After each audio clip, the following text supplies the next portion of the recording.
Hey everyone, welcome back to the channel. And today we will start the chapter number 3 for class 11th, that is sensory attentional and the perpetual process.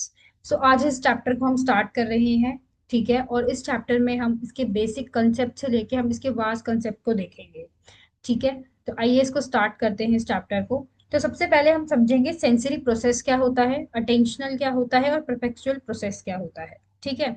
तो कहीं ना कहीं sensory process है क्या। देखो, sensation का मतलब क्या है, इन्वायरमेंट से इंफॉर्मेशन लेना through the sense organs. Okay, ears, nose, tongue and skin. तो सेंस ऑर्गन्स फिजिकल एनर्जी और न्यूरल सिग्नल्स में कन्वर्ट करते हैं, जैसे light, sound, smell, taste and touch. तो हमारे सेंस ऑर्गन्स कौन कौन से हैं, विजन, लाइट को डिटेक्ट करते हैं। ऑडिशंस, कहीं ना कहीं ईयर्स साउंड वेव्स को डिटेक्ट करते हैं। ऑफ्लेक्शन, नोज स्मेल करते हैं। गस्टेशन, जो कि टंग है, टेस्ट को डिटेक्ट करता है, ठीक है। और स्किन, जो प्रेशर, टेम्परेचर और पेन को फील करता है, ठीक है। तो ये आपके बेसिक क्राइटेरिया हैं इन सब चीजों के। तो there are some absolute threshold as well, जो मिनिमम अमाउंट ऑफ स्टिमुलेशन को दिखाते हैं, ठीक है। कि जैसे कि कैंडल फ्लेम है, आपको दूर दूर से भी दिख जाएगी वो, है ना। ऐसे ही कुछ चीजें नोटिसेबल हैं और कुछ चीजें नोटिसेबल नहीं है। So there are some the difference between the threshold, the smallest difference between the two stimuli that can be detected. मतलब ये कुछ चीजें तो आप देख सकते हो और कुछ चीजें आप देख भी नहीं सकते हो।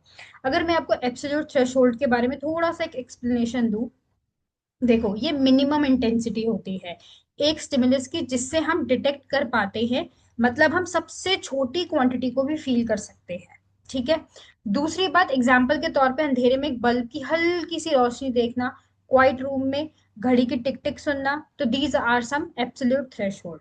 अगर मैं आपसे थ्रेशोल्ड और GND, मतलब कि जस्ट नोटिसेबल डिफरेंस के बारे में अगर मैं बात करूं, तो ये स्मॉलेस्ट डिफरेंस है between the two stimuli, okay. दूसरी बात, दो स्टिमुलाई में इतना फर्क होना चाहिए कि हमें क्लियरली लगे कि दोनों अलग है ना।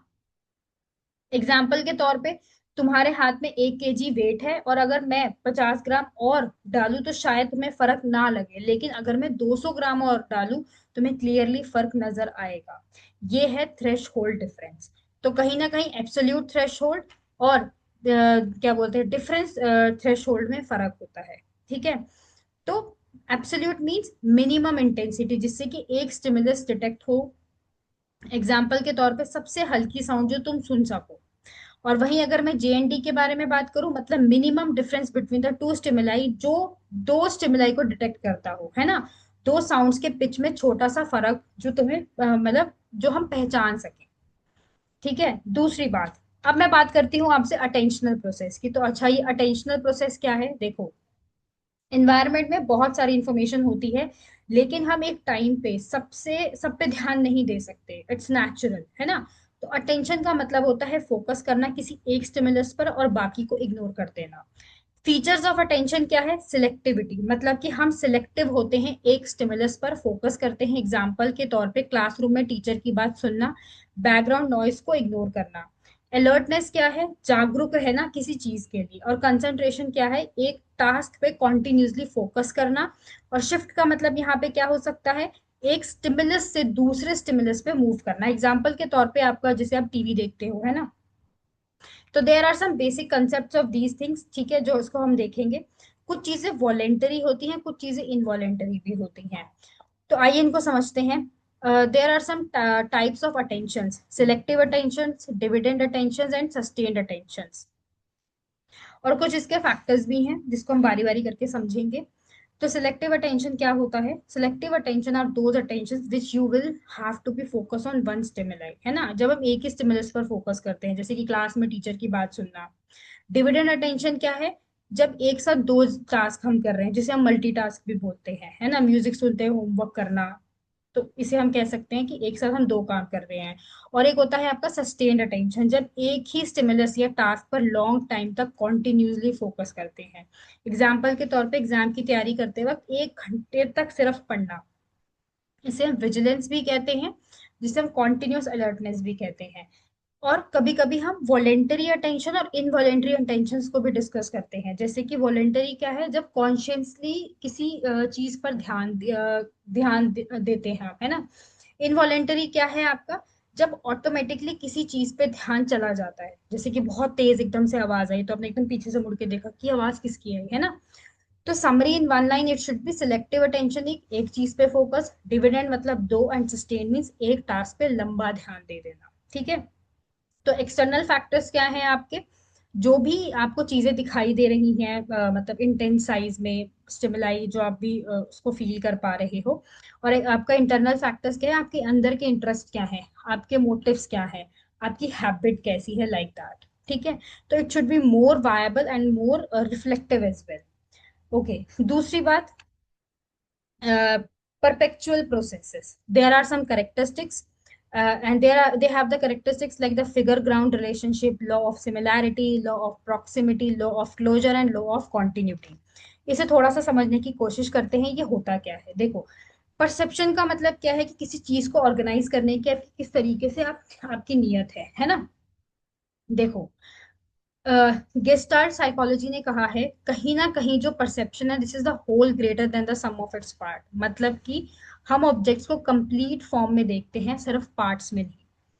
अगर मैं इसके फिगर ग्राउंड रिलेशनशिप के बारे में बात करूं, तो जब हम कोई सीन देखते हैं ना, तो हम ऑटोमेटिकली एक पार्ट फिगर बन जाते हैं, और बाकी बैकग्राउंड्स ग्राउंडेड होते हैं। एग्जाम्पल के तौर पे व्हाइट ग्राउंड पे ब्लैक लेटर्स पढ़ना, फिगर्स है, व्हाइट ग्राउंड है, तो ज्यादा दिखाई देगा, है ना।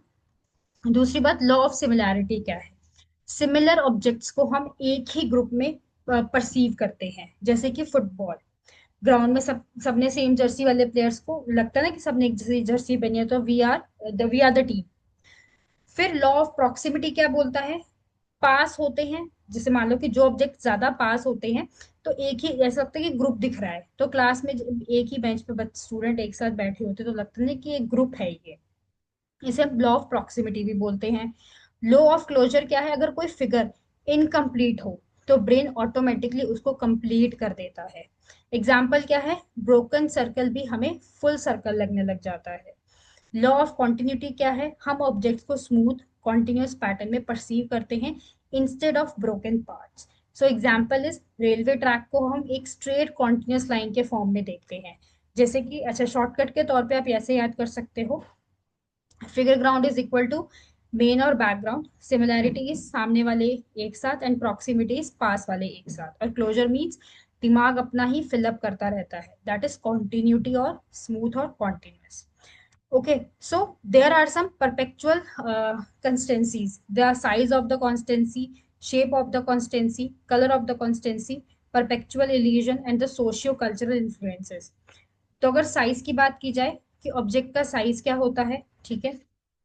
दूसरे केस में ऑब्जेक्ट का कहीं ना कहीं परसिस्टेंस कैसा है। मान लो कि अगर मैं परपेचुअल कंसिस्टेंसी की बात करूं, तो इसका मतलब है कि स्टिमुलस चेंज होने के बाद भी परसेप्शन कंसिस्टेंट रहना चाहिए। मतलब जो चीज हम देखते हैं वो इन्वायरमेंट को चेंज के बावजूद भी सेम लगे, जैसे कि डिस्टेंस, एंगल, हाइट, है ना। वहीं अगर मैं साइज कंस्टिट्यूएंसी की बात करूं, ऑब्जेक्ट दूर हो या पास, हमें उसका एक्चुअल साइज कांस्टेंट ही लगता है। एग्जाम्पल, दूर खड़ी बस छोटी तो दिखती है, बट हमें पता है कि वो बस सेम साइज की ही है। This is the same consistency. अगर मैं शेप कंसिस्टेंसी की बात करूं, ऑब्जेक्ट का एंगल चेंज होने पर भी उसका शेप कांस्टेंट ही लगता है। एग्जाम्पल, किताब खुली हो या बंद, एंगल बदल जाए लेकिन हमें शेप रेक्टेंगल ही उसकी दिखाई देती है, दैट इज शेप कंसिस्टेंसी। तीसरी बात, कलर। लाइट चेंज मतलब मान लो कि लाइट चेंज होने पर भी ऑब्जेक्ट कलर की ब्राइटनेस कांस्टेंट लगती है। हम जैसे एग्जांपल के तौर पे सफेद शर्ट है, धूप में थोड़ी चमकेगी, रूम में डल लगेगी, पर हमें लगता है कि कलर वही सफेद वाला ही तो है ना। फिर आपका है परपेचुअल इल्यूजन। देखो, जब परसेप्शन और रियलिटी अलग हो जाए। एग्जाम्पल, रेलवे ट्रैक, दूर जाकर एक दूसरे के पास मिलती हुई दिखती है, जैसे कि मान लो क्या नाम है, आप ये कह सकते हो कि एरोलाइन इल्यूजन। मतलब कि लाइन सेम लेंथ की होती हैं पर लगता है ना कि अलग अलग है, इसे हम कहते हैं परपेचुअल इल्यूजन। पांचवी बात, सोशल कल्चरल। ठीक है। मतलब कि परसेप्शन हमारे कल्चर और सोशल एक्सपीरियंस से भी इफेक्ट होता है। एग्जाम्पल, ट्राइबल लोग ज्योमेट्रिक डिजाइन को ज्यादा इजीली पहचानते हैं, है ना। वेस्टर्न लोग डेप्थ क्यूज को ज्यादा अच्छे से परसीव करते हैं, जिसे हम 3D इल्यूजन भी कहते हैं। तो these are the main aspect of the perpetual process.